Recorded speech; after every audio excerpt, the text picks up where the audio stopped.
Hey everybody, it's another episode of AJ Opens Boxes, a show where AJ, that's me, opens up boxes, and I've got some boxes right here. Looks like somebody went to Target today. That was me, I went to Target today, and actually probably quite a few other Funko fanatics went to Target as well. Target had a bunch of Target exclusives dropped today, so I went there to pick up one or two or more. Initially I was on a search for a certain white mascot dog, did not find him, and you know what, that's okay. I mean, no, it really is okay. People kind of get bent out of shape, but didn't think I was going to get a hold of them, but whatever. I initially actually just bought Captain America. That's one of these. Pops, I'll show you a little bit here, the rest of them.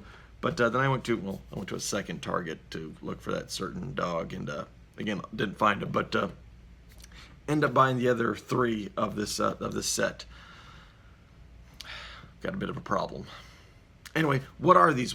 These are in part of the Marvel's 80th anniversary, 80 years. Marvel Comics #1 debuted in 1939 with the Human Torch on the cover. Obviously, this is not the Human Torch, this is Spider-Man. But part of that, they're just doing a bunch of 80-year, best of stuff. So they have released. They already released a Stan Lee Patina one. These are the Patina things. But they got a Spider-Man, a Wolverine, Captain America, and Iron Man, and these are actually what these are. They are Target exclusive, Marvel 80th anniversary Patina. I think that's what they call Patina. It's like it looks like it's like a bronze statue. It's not. It's obviously a pop, but it looks like a bronze statue inside. They have one of Stan Lee that they already made for the ad icons, but for the Marvel pop, they actually did four of their earliest pops.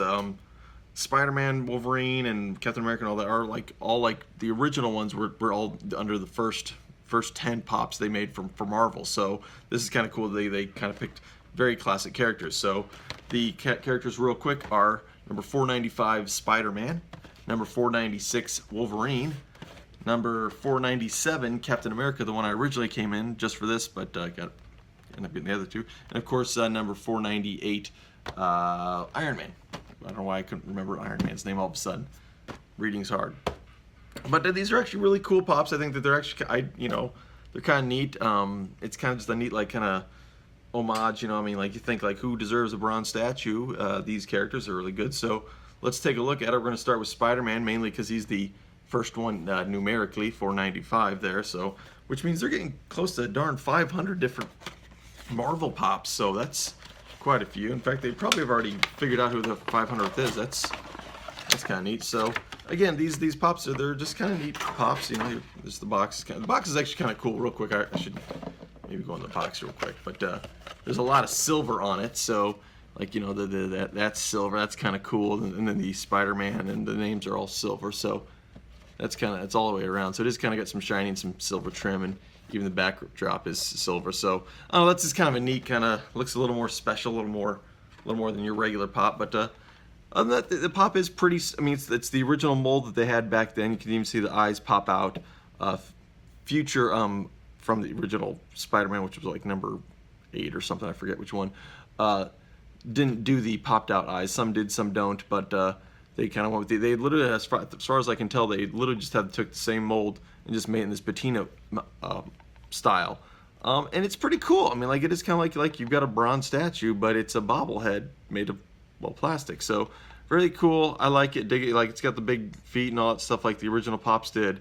Obviously as pops have gone along. Here's Wolverine. Let's start going. They got more crazy poses, and the feet got smaller, or Spider-Man's jumping off something. So these are all going to be more or less the standard version of the pops. They don't really pop out. They don't pop out very easily. Oh, his head's kind of in there. So there we go. There we got Wolverine. So that's a cool one. I mean, it does really kind of change it when they're not painted like any of the colors, because obviously this all looks like it's one piece, but the paint would otherwise be all black, and then of course this would be yellow, but it's all one color now. Even like his costume, there's none of the stripes or anything, because those were painted on, I guess. So it does kind of change his look a little bit, because I'm used to seeing the stripes of his very classic blue and gold costume he's worn. So that does change it up a little bit, but it still looks kind of cool. But I don't know, it's kind of neat. So this is the one that I wanted to get. I do have people that know me know that I've got a majority of the Captain America Pops. That's one of like character I generally tend to collect a lot of. So here we go. So this was the one I was gonna get in the first place, the only one I was gonna get, because I'm trying to cut back. I keep saying that, but whatever. But there you go.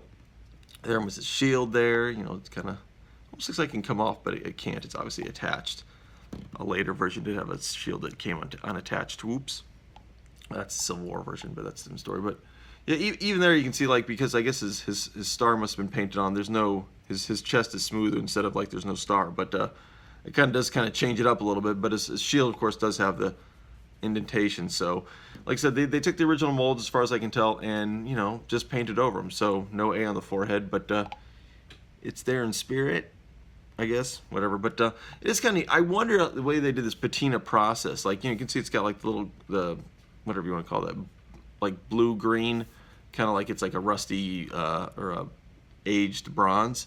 I wonder if that changes from I bet that does actually change from like pop. So if you had a Captain America Pop, it may not have the same, like, I don't want to call it quite a pattern, but just same, you know, I guess, you know, like it's more random, you know, kind of like the, you know, you get like old shirts that used to have like tie-dye on them would be like, they're random, so they're all look different, even though the process is the same. So I don't know, I think that's kind of neat though. So it is kind of neat that like maybe, I'm hoping that like maybe all the different versions are, you know, the patina, I don't know what you would call it, the rust on it looks different. So, and of course, got Iron Man. Iron Man was like the one I was thinking about getting.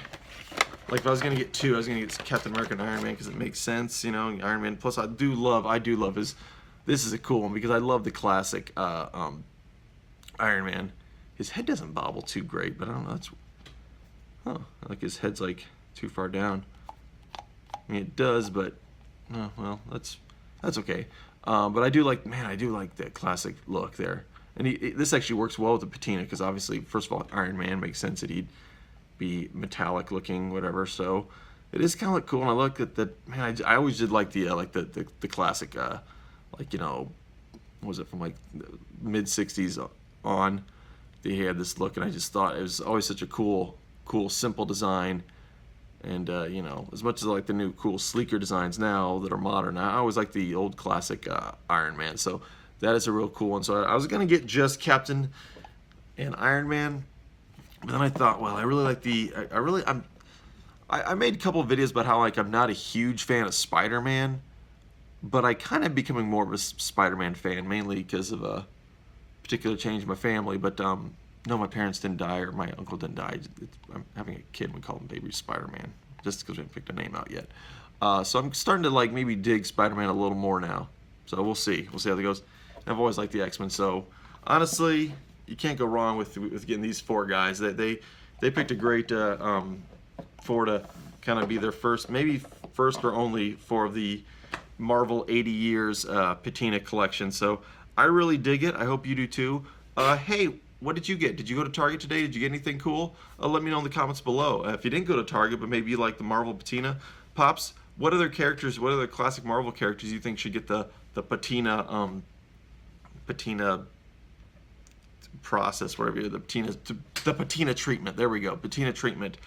Personally, I would go with Agent Coulson, but I always want Agent Coulson to get more pops because he's my favorite character. But there you go. Let me know in the comments below. And hey, while you're there, why don't you click like and subscribe, because it's always a nice thing to do. Because, you know, I don't know. I would do it for you, maybe. I shouldn't say that. I don't know. Maybe you don't even have a YouTube channel, so that's kind of maybe pointless for me to say. But anyway, please click like and subscribe. And hey, if you want to get more of me, you can always check me out on social media, like on Twitter at _J_Roberts. I know that's a weird one, but that's all they had at the time. And or on Instagram at the AJ Show TV. You can always check me out there, and also be warned, a lot of pictures of wieners on my Instagram. So, FYI. That's all I've got to say for today. That's all I got from Target today, and I'm not going back. So I don't need that 10-inch Charmander. I don't need it. I mean, I don't need these either, but I mean, I kind of want it. But that's all I got. So please click like and subscribe, and until next time, keep boxing it up.